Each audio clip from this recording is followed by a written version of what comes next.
नमस्ते विद्यार्थियों।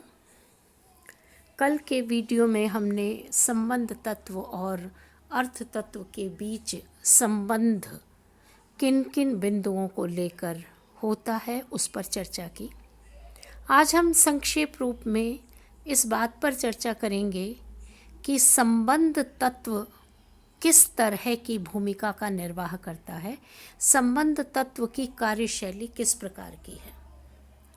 विद्यार्थियों, हमने इससे पूर्व में यह बताया था कि संबंध तत्व व्याकरणिक कोटियों से जुड़ा हुआ है और वाक्य में वे सभी व्याकरणिक कोटियाँ जब सही तरह से जुड़ी हुई होती हैं तो उस वाक्य का अर्थ निकलता है और संबंध तत्व और अर्थ तत्व एक दूसरे के साथ एक दूसरे पर निर्भर होते हैं और एक दूसरे के साथ जुड़े हुए होते हैं।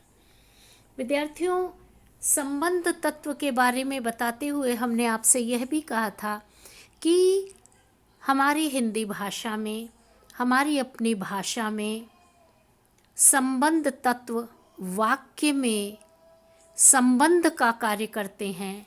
वे संज्ञा से लेकर संज्ञा, सर्वनाम, विशेषण, कारक चिन्ह और लिंग, वचन, काल, इन सभी व्याकरणिक कोटियों से जुड़ा हुआ होता है। और संबंध तत्व का कार्य होता है कि भाषा में अपने इन संबंध तत्व की अभिव्यक्ति करवाए। विद्यार्थियों, एक रूप है काल। काल समय का वाचक है। काल वर्तमान, भूत और भविष्य तीनों ही होते हैं और काल की क्रियाओं के आधार पर हम लोग सामान्य वर्तमान और भविष्य के बारे में बताते हैं। तो अनेक प्रकार से संबंध तत्व इसके साथ प्रयुक्त होते हैं।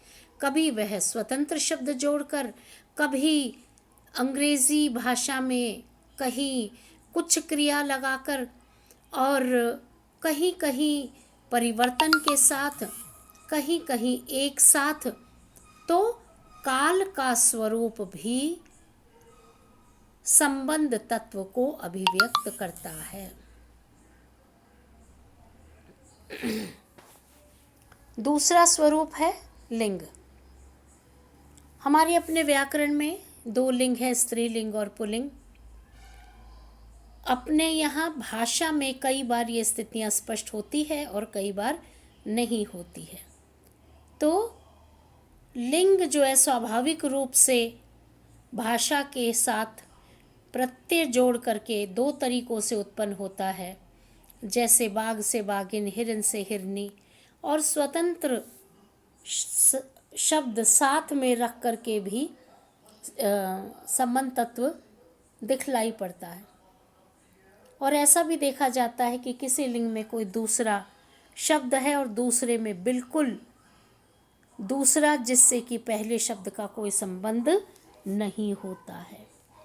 फिर इसी प्रकार संबंध तत्वों में पुरुष तीन प्रकार के, उत्तम, मध्यम, अन्य। पुरुष के आधार पर क्रिया के रूपों में परिवर्तन होता है। संस्कृत, हिंदी और अंग्रेजी इत्यादि में तो यह स्थिति है, लेकिन अयोगात्मक भाषाओं में इस प्रकार की स्थिति नहीं है।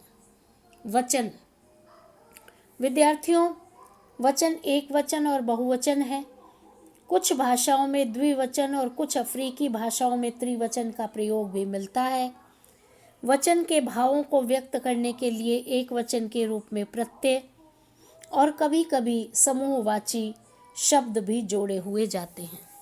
इसके अतिरिक्त संज्ञा, सर्वनाम, कर्ता, कर्म, कारण, वाक्य, कृत, क्रम, भाव, वाच्य, भावों का रूप, प्रकृति, प्रत्यय, इन सब का भी भाषा में संबंध तत्व के सहारे से ये सब सारी चीज़ें प्रयुक्त होती हैं और ये सब संबंध तत्व का कार्य करती हैं। तो विद्यार्थियों, संबंध तत्व अर्थ तत्व के साथ जुड़ा हुआ होता है, भाषा में महत्वपूर्ण भूमिका निभाता है और विशेष रूप से योगात्मक भाषाओं में इसकी अपनी महत्ता है और जो व्याकरणिक कोटियों के द्वारा जुड़ी हुई होती है। धन्यवाद विद्यार्थियों।